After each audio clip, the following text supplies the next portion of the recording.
to another episode of From the Petty Corner. I'm Diana, and today I have the worldwide superstar Nicky Jam's doppelganger here with me today, the Puerto Rican pretty boy, Isaih Quinones. And if you don't know, he slaps people for a living. Now you know. Welcome to the Petty Corner. I'm so excited to have you here. Thank you. I appreciate it. Of course. You know, we do have to get a little petty. I'm going to do it a little different than I have before, and I do have some receipts. Okay, so if you could challenge a Puerto Rican superstar to a power slap match, who would it be out of this list? I think I know what you're going to say, but I want to hear it from you. So, Daddy Yankee, Nicky Jam, Ozuna, or Bad Bunny? Ooh, I'd say Bad Bunny. Bad Bunny. Bad Bunny. Yeah, I love Nicky Jam, but I'd say Bad Bunny. Bad Bunny needs a slap. I could see that. And that would bring a lot of eyes to power slap. I mean, Nicky Jam would be cool because then look, it's like two lookalikes. Well, I mean, I look like him, but just smacking each other, that'd be pretty good. Yeah. Hey, and if power slap doesn't work out for you, maybe you can be like one of the lookalikes, you know? Yeah, just stand in Hollywood, go ask for money for pictures. Yeah. Well, like the Jake and Logan, like not Jake, not Logan. Yeah. Just not Nicky Jam. Yeah.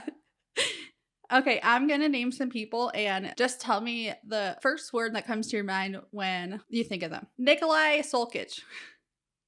Horrible. Russell Rivera. Strong. Joker. Petty. Brandon Bordeaux. This one's a hard one. I would have to say challenge. He'll be a challenging opponent. Isaih.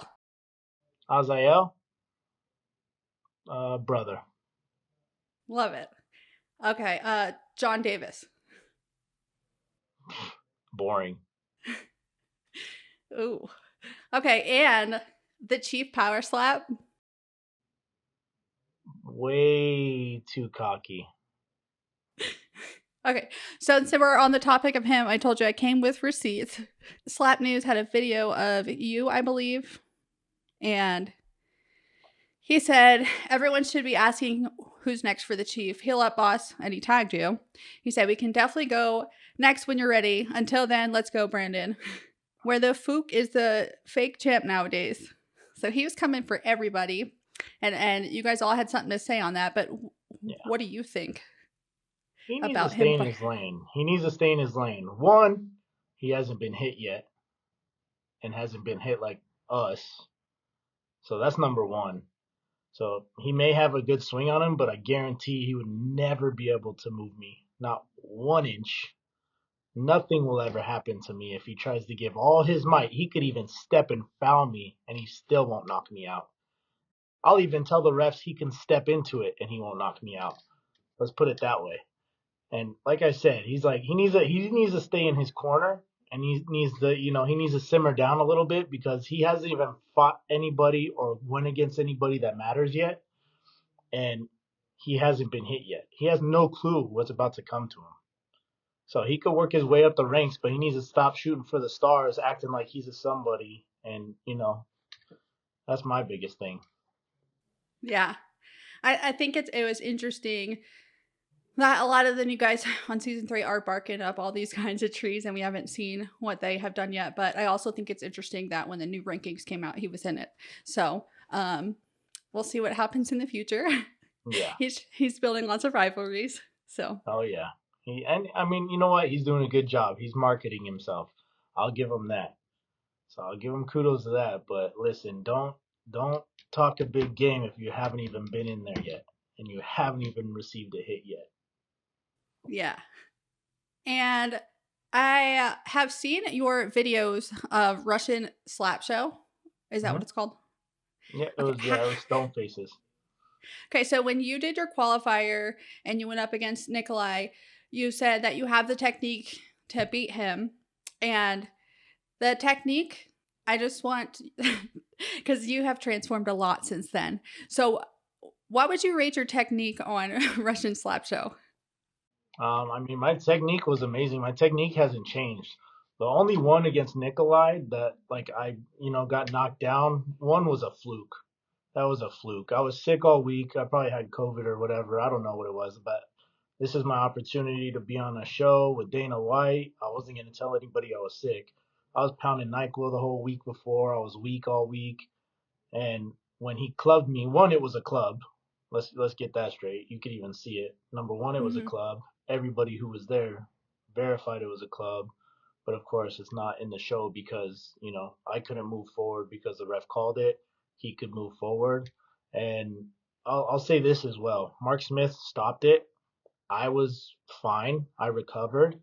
But I don't know if you could tell from, the very first qualifying matches up until now, they give us a little bit more leeway on that 10 count. Once they get to the 10 count, they see a little bit of stumbling, but they give you a little extra time. They give you a little bit more time to recover. And they don't call it as fast anymore. Back then, they called it like right away because they were scared. This is the very beginning and they're learning about this. So when he clubbed me, that was a fluke. I got up. I was fine. He just knocked me on my ass. That was it. But again, he clubbed me and I was just weak the whole entire week when I was sick. But again, I'm not the one to make excuses. That's why I don't go around telling people that I lost. It's a loss, whatever. And it's not going to happen again. I'll tell you that. Yeah. And it's actually interesting watching the sport grow too, like them transforming like the changes and everything, then the leeway that they're giving now as it goes on and all that kind of stuff. But what was it like for you being undefeated in your league and then coming in and then losing the qualifier? Did you feel like your chance was completely over after that, or they brought you back for Power Slap 1? So I guess talk me through that, like what you were going through after that. I had a history. Obviously, you guys saw. I had a history. So Dana actually seen some of my fights. Frank saw some of my fights. And as soon as the qualifier stuff was done, Frank came up to me and was like, "Hey, don't worry. Like, you're still in this. You don't got to go live in the house and stuff like that. But we're gonna call you back for more matches." I was like, "All right." And that was when they called me for Power Slap 1 to go against Russell. And it was actually funny because Russell and I, before Power Slap even started, me and him were supposed to go against each other in Long Beach at an event that Koa, the Crazy Hawaiian, was putting on. So wow, yeah, it was inevitable. We were supposed to go against each other years before Power Slap started, and then when Power Slap 1 started, me and him went against each other.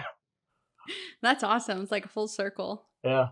So how did you actually get into Power Slap then? I know you were in the Russian league. Did someone reach out to you, or did you see like this was coming out and you went to the qualifier? So I was actually speaking because me and Crazy Hawaiian been friends forever. We actually started together at that same slap league. So we started with Stone Faces. He went against Slap for Cash on the YouTube show. They never uploaded that one, but him and Slap for Cash went against each other. And this was in 2020, I believe it was. And then I started, doing it with the Russians, going to Miami, traveling around, doing stuff like that. And Crazy Hawaiian was already in talks about, going. He lived in Vegas at the time, so he was in talks with Dana going to start this league and all that. And he was like, "Hey, I'll keep you in the loop of what's happening." And that's when he messaged me and told me, and so I sent over my stuff to Sal at UFC, and yeah, went from there. That's awesome. So back up a little bit. How did you get into the Russian slap league? Craigslist. It was on Craigslist. Craigslist? Yeah, so I was during COVID because I work on airplanes, so I do a lot of work with. I was working at the time at Edwards Air Force Base, so I was a DoD employee, and I was working on F-22 fighter jets. And during COVID, since I was a federal employee, they were just paying me to sit at home. They're like, "Hey, take the time off. We're still gonna pay you while you guys are sitting there." And I was just bored, and I was looking for TV shows to be on, like Price is Right and stuff like that. My mom was on The Price is Right, so I was like, "Oh, you know what? Let me go look for something." And I was looking through Craigslist because there's like a TV and film ad, and I'm looking, and all of a sudden this popped up, and it was a video of Dumpling, of course. And I was like, "Oh, I've seen that everywhere. I could do that." And so I hit them up, and they're like, "Yeah, come try out." And so I went down there, tried out, hit a watermelon, broke the watermelon. They're like, "You're strong." I was like, "Yeah." So let's do it. So ever since then I became friends with the owner of that, and he just kept calling me back to go do more. That's awesome. Did you ever actually get to travel to Russia for the show, or was it all US based? It was all U.S. based. So he came out here and was doing it out here, and he was just getting people out here to do it. But he brought some Russians over to come and do it as well. Nice. Um, okay, you said you work at Edwards Air Force Base. You fight out of California. Are you originally from California as well? Oh yeah, I was born and raised here in California. I'm a Cali boy all the way. And then, to my knowledge, you joined the Navy as Yeah, well. I was in the Navy, and then that's how I got out. I started getting into aerospace again and started working aerospace. So yeah, now I work for a vertical takeoff company called Supernal, and we're making an all electric aircraft, and yeah, it's pretty cool. That is so cool. What did you do in the Navy, and how many years were you I in was, for? I was on the flight deck and I did 3 years. So I did 3 years, got out, got my honorable discharge, and yeah, that's it. I was a firefighter on the flight deck, worked with, F-18s. I was on the Ronald Reagan, so the biggest aircraft carrier in the fleet at the time. And yeah, it was pretty cool. Well, thank you for your service. Thank you. So, what does your wife and your daughter think about you doing slap fighting? Oh, they know they know it's something I like, so they support me. Yeah. They know I'm good at it. They know I could take a hit. Like they're not worried at all. They know I'm gonna go in there and destroy every opponent I have. So Yeah. they love it. They love seeing me just go and keep shooting for what I want to shoot for, and succeed. Yeah. That's awesome to have family support too, because some people might not have as great support systems, but Yeah, it makes it that much better for you. And then growing up in California, did you play any sports? yeah. I grew up boxing, and I boxed with a lot of my cousins, and my cousins actually, ended up doing a lot of boxing events. I ended up stepping away from the boxing side and started playing football, baseball, and then running track and wrestling. So, I mean, it was pretty fun. I mostly stuck to football though. I loved football a lot, and that's when I knew I could take hits and give hits. And honestly, I've always grew up just loving contact sports. Yeah. We've seen a lot of former football players, wrestlers, and boxers come Mm. over to Power Slap too. So I feel like that translate well. What do you walk around like your weight? Like what's the weight that you walk around at? About 205, 206. Okay. So then when you joined, you didn't have to drop any weight. You just kind of stayed where you were. At the time when I joined, I was probably walking around 213, so Mm-hmm. 213 or so. So then I cut down to 205. Um, and yeah, that's when went against Russell, of course. But and at the time, I was a lot bigger. So I feel good and I feel healthy and I feel comfortable at this weight. Like this is my class.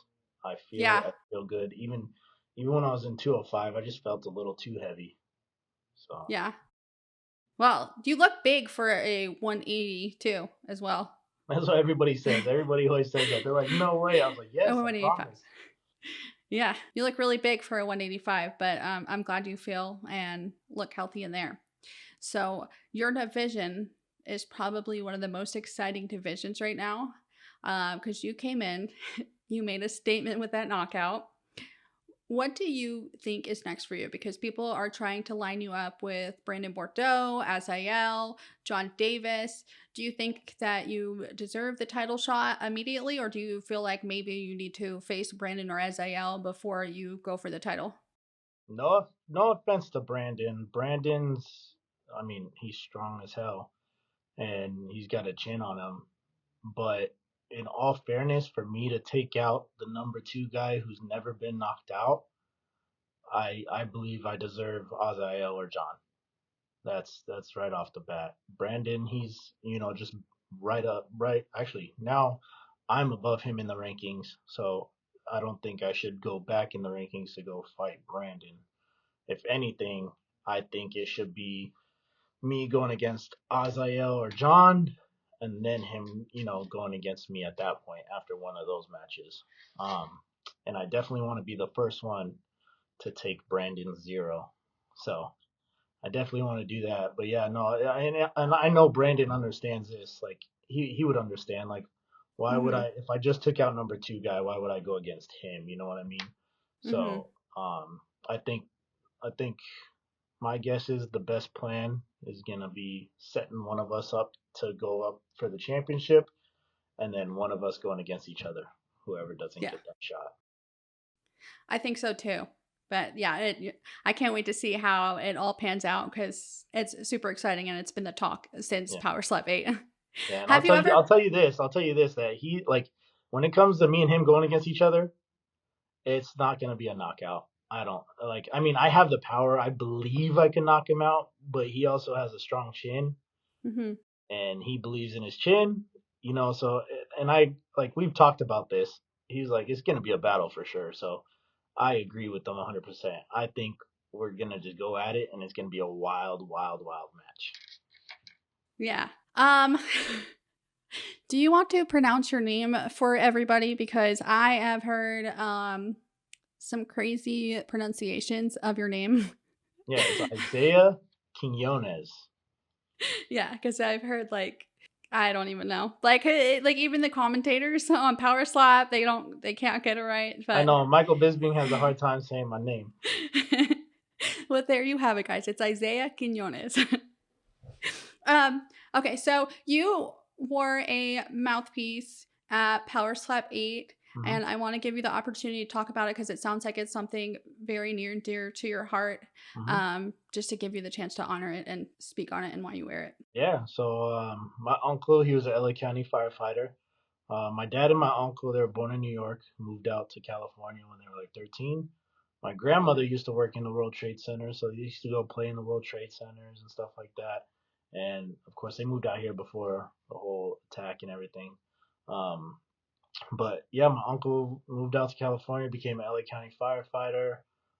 He always wanted to be a firefighter, and during a big mountain fire in 2009, the camp that he was working at, because he drove inmates around and he was a firefighter engineer, the inmates, they would go cut the lines and stuff for forest fires. Well, the fire was coming over the camp and like turning the camp into an oven pretty much. And him and the captain went and they cleared out an area for people. And as they were coming back to safety, the truck went off the side of the cliff and my uncle passed away. And they saved all the inmates. They saved, the other firefighters as well. So it was a big old memorial for my uncle at Dodger Stadium and the captain. And Joe Biden actually came and spoke. Arnold Schwarzenegger came and spoke. But yeah, the mouthpiece is for my uncle. And yeah, I mean, he's always had my back. So, I mean, I was super close to him. And I mean, it means a lot, of course. So I made that mouthpiece for, well, actually, Mouthpieces by Dior made that mouthpiece for me. They surprised me with that one, actually. I asked them to make me another one, and then, yeah, they surprised me with that one, and it was awesome. And to see it in New York Times, and they're from New York, that was pretty cool. So it meant a Yeah. lot to me. Well, I am so sorry for your loss. He is a true hero. He saved many lives, and I'm so sorry that happened to him. And I'm glad that something good came out of it. That Yeah, well, I mean, no, a lot of people wouldn't be here for sure. A lot of people wouldn't be here for sure without him and the captain. So, yeah, it means a lot. I mean, unfortunately that happened, but I mean, other people wouldn't be here if it. mm-hmm. And I appreciate you sharing that. But I just wanted to give you a space Yeah, to share that. thank you. I Of course, appreciate it. of course. Okay, and what do you think of this new season of Road to the Title 3? I think everybody's gonna be saying this, but it's garbage. Um, at least, I mean, not the production and stuff, of course, but the slappers, some of the strikers. Honestly, there's a few strikers in there. Technique on point, Mm-hmm. slaps on point, super clean. Some of these guys are coming in here, from what I've seen so far, and flinching and clubbing, and it's not a good look. It's like just Mm-hmm. dial down your technique before. Like everybody thinks they could come in and just do what we do. People talk crap about it. UFC fighters, whoever it is, talk crap about what we do. But at the end of the day, there is technique to it. There is, quality ways to slap somebody and take slaps. Like you know what you signed up for. Why are you flinching? Like, come on, just take the hit. That's it. But it's like Yeah. I'm getting more frustrated looking at these guys, some of these guys, and it's like I said, I've talked to a few of them, and a lot of them ask for pointers, and I'll give out the pointers, but at least for a Hmm. few couple guys that I've seen so far, it's not too clean and it's not very nice. Yeah. I will say some of them have been messy, Yeah. like their slaps and all that. Um, I do see your point of view because they can sit back and watch tapes and all that kind of things. Too. I've spoke with this about people before too. That even just me as a fan watching, like I can see things that you can do to for defense or offense and all that kind of stuff. But they are new, so it's not going to be super clean, but I guess they could make it cleaner by watching all the tapes and everything like that. I am excited though that they're building the lightweight division for Rob. So Oh no, for we'll sure. see. Rob's gonna destroy them all, of course, but yeah, I'm definitely excited for that one too. At least it gives him some more fights, so he's not just our coach all the time. Yeah. Yeah, he's a great coach. But do you have anything new and exciting coming up that you want to share with the fans? Um, other than me working out all the time, no, no, just working. That's it. I'm just working and working out. Um, I mean, Slapping people hopefully, for a living, right? yeah, that's it. That's my end goal. I just want to be able to quit my job, so I just need more fans, and Yeah. I just need to start, let my social media grow and stuff like that. But I mean, I'm eventually trying to make this my full time job and quit my engineering job and not have to work on planes anymore. So Yeah. it'd be nice. I love it. And I can't wait to see what's next for you because you got some exciting matchups that they can give you right now. Oh, I know. I already know. I'm gonna if I get John Davis, he's too boring. I'm gonna destroy him and I'm gonna make middleweight class amazing again.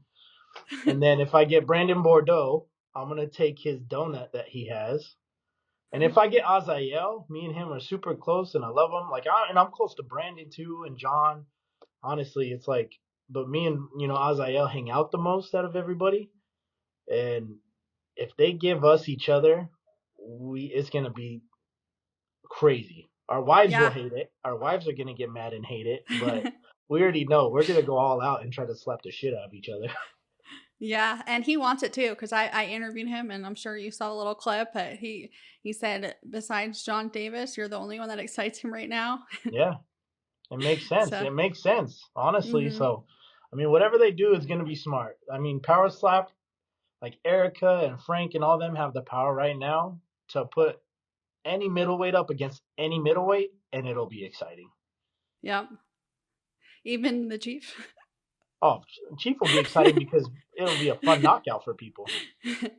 And he You want likes to know what I the. want to see? I want to see the Chief try to go against Eddie Spaghetti, and then let Eddie knock him out first, and then he'll try to come to everybody else, and we'll just all knock him out. Well, I'm excited to see what happens next. Where can people follow you at?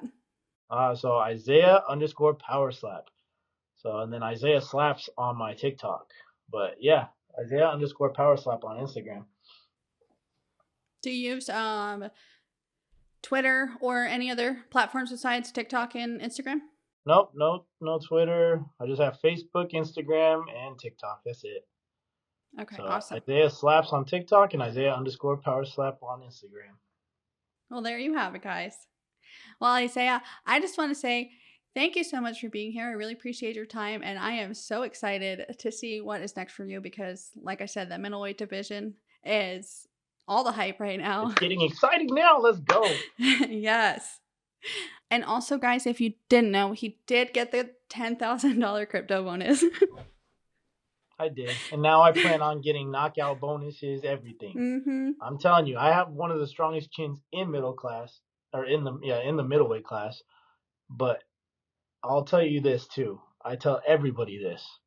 If they think they have a shot against me, they don't. Nobody's gonna hit me as hard as Russell did, and Russell didn't even knock me out. He knocked me down, but he didn't knock me out. So, and that dude is strong. So I'm always gonna give that to him. If I could take a hit from Russell and not get knocked out, and I took 4 hits from him, I'm pretty sure nobody in the middleweight class is gonna knock me out. Yeah. Well, we will see what happens next. And one last thing, too. So with you and Isaih, if you guys went against each other, Puerto Rico versus Mexico is the biggest draw for anything, any kind of sport. So that would be super exciting. I love Isaih, but I'd have to be there waving my Puerto Rican flag in the back. Yep. Hey, that's all right. We're going to make it happen. It's going to happen one day. Yeah. All right. Well, like I said, thank you so much for being here. I really appreciate your time. Everyone else that is at home watching, be sure to like, follow, subscribe, all that good stuff. See you next Tuesday, and stay petty, bitches.